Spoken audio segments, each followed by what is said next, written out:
The Iranian soccer team is training for a World Cup they may never get to play in, and that's the story making headlines right now. Iran's men's national soccer team is stuck in a kind of limbo, practicing at a luxury resort in Antalya, Turkey, while the rest of the world gets ready for the biggest sporting event on the planet.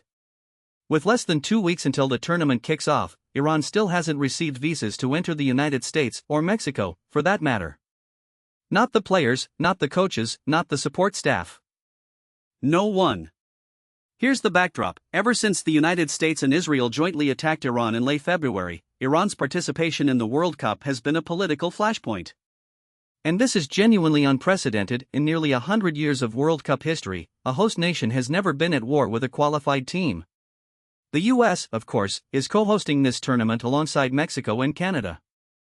FIFA has maintained from the beginning that Iran will participate as planned, and last month FIFA's president Gianni Infantino got public backing from President Trump, who told reporters, "Well, if Johnny said it, I'm okay." But in that same Oval Office moment, Secretary of State Marco Rubio drew a hard line, saying trainers or officials with ties to Iran's Islamic Revolutionary Guards Corps would not be allowed into the country. That's a complication, because Iran's soccer federation chief was already turned back at the Toronto airport in April, his Canadian visa revoked because he's a former IRGC commander. And some players, including team captain and star striker Mehdi Taremi, completed mandatory military service with the Revolutionary Guards. The logistical mess has been mounting fast. Iran's original U.S. training base in Tucson, Arizona, was scrapped just last Monday. The team is now slated to use Tijuana, Mexico, as its home base, crossing the border only for matches. Iran is scheduled to play 2 games in Los Angeles and 1 in Seattle, flying straight back to Mexico after each one. Mexico's president confirmed that FIFA asked her country to step in because, in her words, the United States does not want the Iranian team staying overnight on American soil.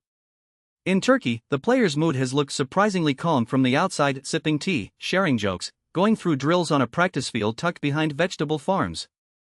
But the weight of what's happening isn't lost on anyone.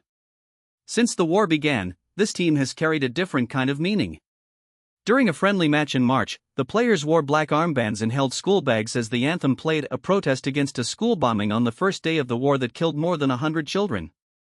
The team has since named itself the Minib 168, in memory of those who died. Professional soccer inside Iran has been suspended entirely since the conflict began. As of this past Saturday, Iran's team manager said FIFA told officials that visas for both Mexico and the United States could come as soon as next week, but nothing is confirmed, and FIFA itself has not commented publicly. A fragile ceasefire continues to hold, barely, as peace talks go on, and Saturday began with President Trump weighing a proposal to end the war entirely. For now, Iran's players keep training, preparing for a World Cup they can only hope to actually play in. I'm your host, thanks for listening, and we'll keep following this story as it develops.